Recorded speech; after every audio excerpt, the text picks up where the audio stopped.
Salut les amis! Le document vidéo intitulé « On voulait les détruire » est une réflexion et un cheminement personnel qui m'ont amené à une grande sensibilité, un respect et une admiration profonde pour les peuples autochtones. Je dénonce aujourd'hui mon ignorance, comme celle des Québécois et Canadiens en général, face à la réalité de la vie des Autochtones. La petite école ne m'a rien appris de l'histoire réelle de ce grand peuple et ses nations. Aujourd'hui, âgé de 80 ans, je réalise que j'ai voyagé beaucoup dans le nord du Québec, Abitibi, de Val-d'Or, Matagami, au Lac-Saint-Jean, la Côte-Nord, de Sept-Îles à Natashquan. Et oui, j'ai vu plusieurs réserves indiennes, sans jamais me poser la question, à savoir comment en sont-ils arrivés là. Depuis quelques années, il y a eu beaucoup de paroles, de commissions, de comités, de rapports d'enquête, tous tablettés. Facile est de constater que l'ignorance du peuple profite aux décideurs de l'économie d'abord. On peut alors se permettre les pires injustices, le racisme systémique, l'exploitation des richesses et du territoire planifié par le gouvernement fédéral et garder caché un génocide sans que personne ne le sache et se révolte. M. Serge Bouchard, anthropologue reconnu pour sa connaissance des peuples autochtones, dit « Pour aimer les Autochtones, il faut d'abord que tu t'approches de la nature, du silence de la forêt, de la terre qui t'a vu naître et nourri, que tu prennes le temps d'écouter. » C'est ce qui nous est arrivé à mon épouse et moi. Depuis près de 5 ans, nous vivons à la campagne, sur la terre ancestrale de la famille de mon épouse. De grands espaces, un grand jardin, la forêt, le silence et toute la beauté de la nature nous ont transformés et rapprochés de l'essentiel et des Autochtones. L'an dernier, le décès tragique de Joyce et Echaquan à l'hôpital de Joliette nous a touchés profondément.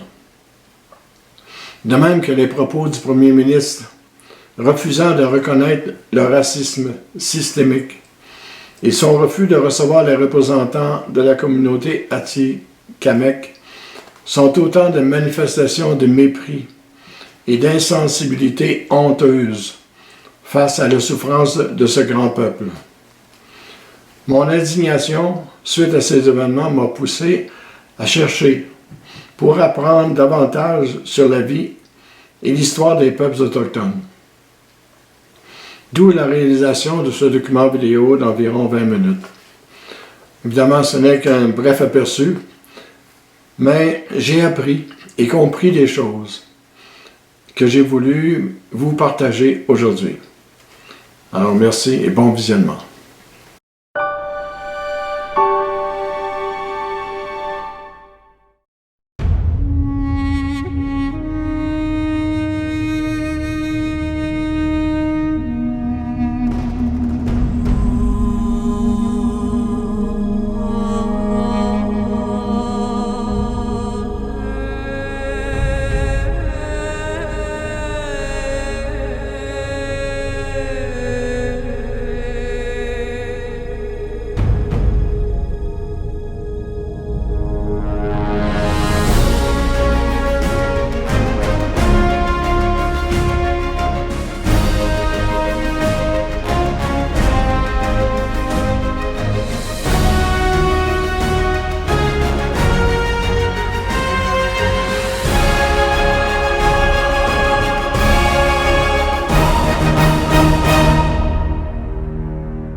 Moi, Mario, homme blanc, je marche en suivant la trace des pas des Inuits, des Inuks et autres peuples autochtones.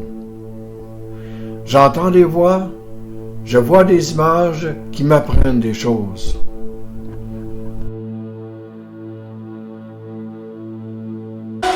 L'interdiction de parler nos langues, c'est un génocide. Tuer l'Indien à l'intérieur de l'être humain, c'est un génocide. Voler et vendre des enfants, c'est un génocide. Les femmes autochtones disparues et assassinées, c'est un génocide. La Constitution canadienne est un génocide.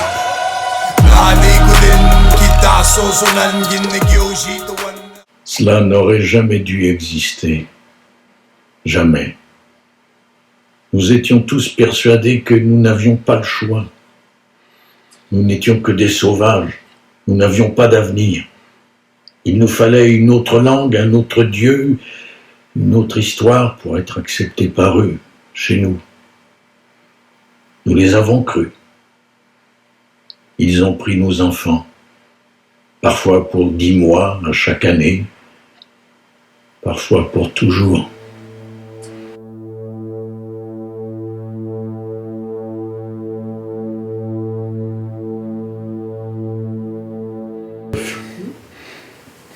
Pour l'âge que j'avais, je ne sais pas combien d'heures, mais ça a été très très long. La journée de l'arrivée au pensionnat, c'était la séance de dépouillage. C'est-à-dire qu'ils nous coupaient les cheveux. Sa sœur Carmen reçoit le même accueil. Ma mère m'avait fait des belles tresses quand je suis partie, puis ils me l'ont coupé. Puis j'avais les cheveux coupés carrés, toupette carrée, puis tu sais, toutes carrées. Puis on avait toutes les mêmes coupes, toutes les filles. On me disait tout le temps que les Indiens ne savent plus, ça se lave pas. Puis c'est de ça que j'avais honte. Ces pensionnats, financés par le gouvernement fédéral mais gérés par le clergé, étaient créés pour assimiler de force les Premières Nations. Interdiction de parler sa langue maternelle, encore moins de pratiquer sa spiritualité. Il fallait tuer l'Indien en eux. Frères et sœurs n'ont pas le droit de se parler ni de se côtoyer. On nous obligeait à parler français, puis je comprenais pas qu'est-ce qu'ils me disaient des fois.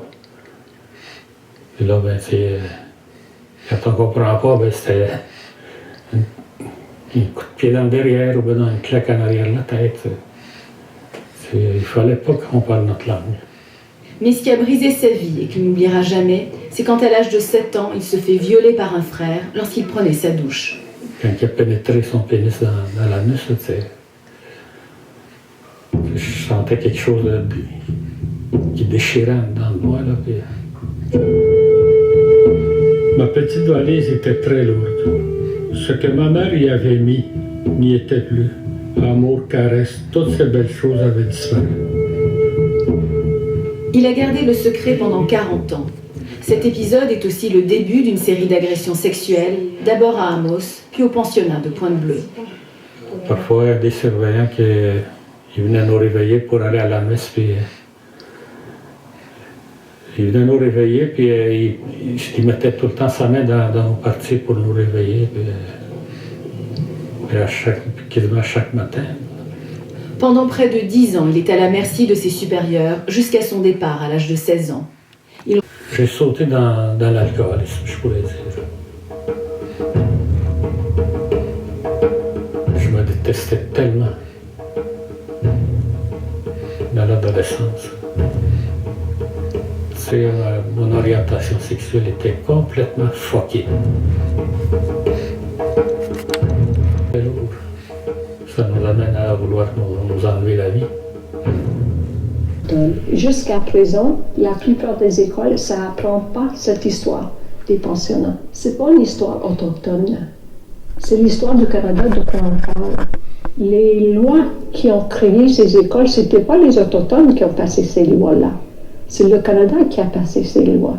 C'était la politique du gouvernement du Canada et des églises. Pas des Autochtones, c'est les autres qui ont vécu les conséquences de cette politique, mais ce n'était pas eux autres qui ont créé. Donc ça nous appartient à nous tous. Et on doit accepter ça, nous tous, juste comme on accepte les bénéfices, les aspects positifs du Canada. Tout au début de l'histoire de ça, le projet, c'était un projet, et ça c'est dans les documents gouvernementaux, de tuer l'Indien dans l'enfant. C'était un projet d'écraser un peuple. et que si on prenait les enfants, si on les enlevait de leurs parents, si on les forçait à être assimilés et chrétianisés, si on peut le dire, d'ici une génération, on n'aurait plus d'Indiens dans ce pays et on n'aurait plus de problèmes indiens. C'est ça qui est cité dans les documents de base au début des pensionnats.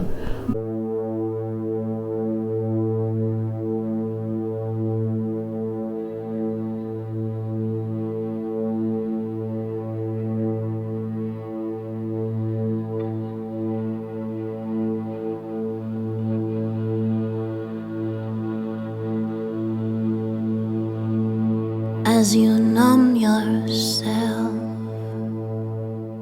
Clergé. Alors le clergé, il se divise en deux. Il est anglican, anglais, ou il est catholique, et ça c'est très important, là, catholique oblat. Et les oblats, vous allez les retrouver partout, de Yellowknife jusqu'à Sept-Îles. Ils sont partout. Ils vont avoir une influence de culture francophone, ce sont des francophones, ils vont avoir une influence de culture évidemment catholique, ils vont tout faire pour que les Indiens non seulement se christianisent, mais ça va être des grands promoteurs de la disparition de la vie traditionnelle des Indiens. Maintenant, à la fois les changer pour qu'ils arrêtent d'être ce qu'ils sont. Beaucoup d'oblats vont être dans l'Ouest canadien vont être des promoteurs des pensionnats. Conviction profonde par les autorités religieuses qu'il fallait changer, prendre les enfants des Indiens et en faire des bons chrétiens canadiens. Mais le fait de prendre les enfants en 1949, 1953, en 1958, en 1960, de prendre les enfants qui sont venus au monde sur le territoire, qui parlaient leur langue maternelle, qui ne parlaient ni anglais ni français, mais qui avaient 8 ans, qui avaient 9 ans, puis qui étaient venus au monde sur le territoire et qu'on préparait à devenir des chasseurs nomades du Nord, le fait de les prendre et de les amener massivement dans des pensionnats extérieurs, ça a assassiné littéralement la culture des parents, c'est-à-dire le nomadisme des parents. C'est là que les parents, ayant perdu leur enfant, vont se démobiliser sur le territoire, si je peux employer l'expression. Tu l'ignores, ça ne veut pas dire que t'es ignorant. À l'école, on t'apprend qu'ils ont découvert un continent. La vérité est parfois dure à entendre, c'est pour ça qu'ils la cachent depuis plus de 150 ans. J'en ai marre des mensonges, marre d'hypocrisie, j'en ai marre des taches de sang sur le drapeau de mon pays. Sous la tutelle gouvernementale, on ne vit pas dans le même monde. Des réserves indiennes, pauvres comme le tiers-monde. On parle de l'Holocauste, du Rwanda, des millions de morts au Congo. En Amérique du Nord, c'est un génocide au compte-gouttes. Nos dirigeants veulent des Indiens inscrits, car ils ont peur des Indiens instruits. On a découvert la tragédie beaucoup plus tard parce que sur le plan humain, c'était la mort d'une culture nomade, c'était la désertion des territoires, c'était la disparition des enfants au pensionnat et tout ce qui s'ensuit que nous connaissons aujourd'hui, que nous ne savions pas, mais qu'on devait savoir à l'époque. C'est-à-dire les pensionnats qui vont détruire les individus de toutes les façons possibles. C'est pas glorieux là, comme situation, mais ça va créer des environnements parfaitement, je dirais, inhumains. Ces réserves indiennes nordiques vont devenir des lieux, pour une période, des lieux maudits. J'en ai connu en 1970, des vieux et des vieilles. C'était des gens en forme, des gens physiquement en forme, qui avaient eu une vie territoriale, puis ça paraissait dans leur visage, mais ça paraissait aussi dans une sorte de joie de vivre. Et ces gens-là étaient occupés. On n'improvise pas une famille dans le bois.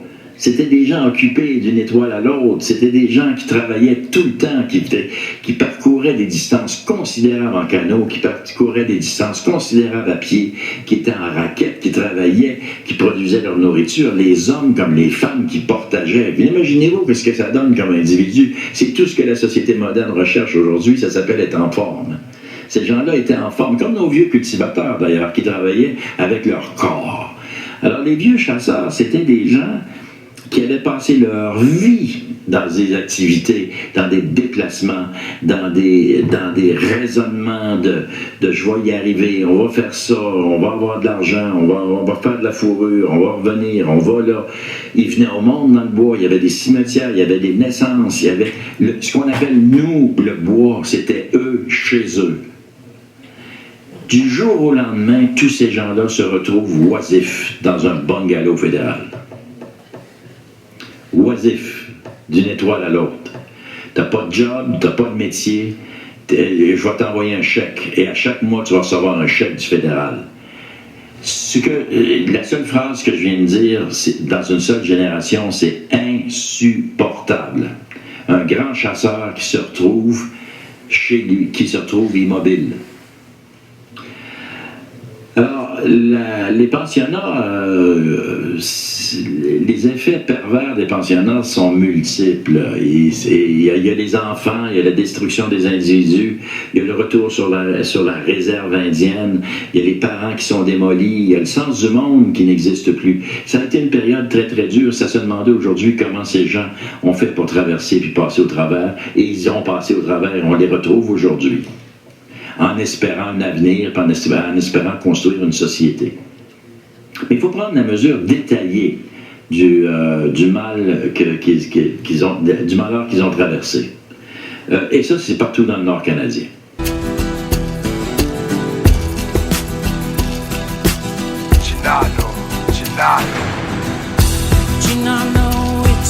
Faudra dire à nos enfants que le monde leur appartient. On peut croire en l'impossible et qu'on n'est pas les plus à plaindre. Pourtant on vient d'ici, on nous traite en étrangers. Par contre on est la preuve que les choses peuvent changer.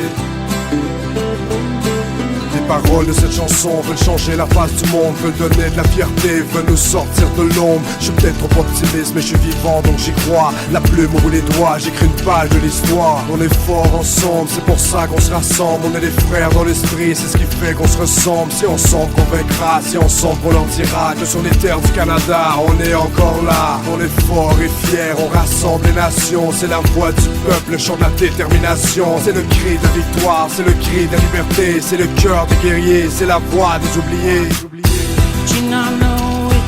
Faudra dire à nos enfants que le monde leur appartient.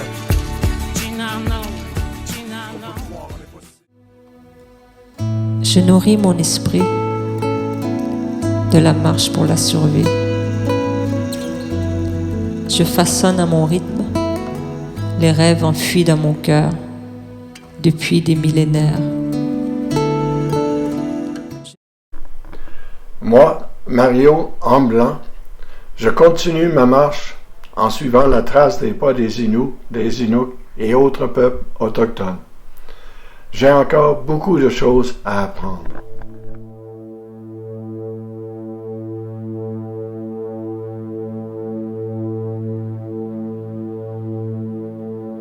Le premier ministre MacDonald à l'époque, c'est l'auteur de tout ça, parce qu'il y a un personnage derrière tout ça. Il s'appelle Johnny MacDonald, mais il est le père de tout ce qui a été fait de mal aux Premières Nations en ce pays.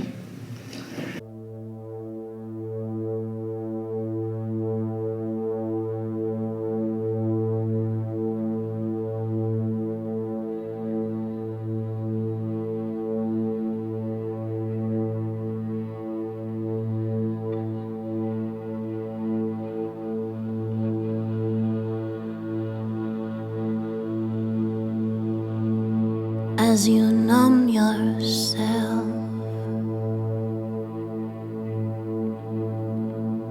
as you numb yourself, make me forget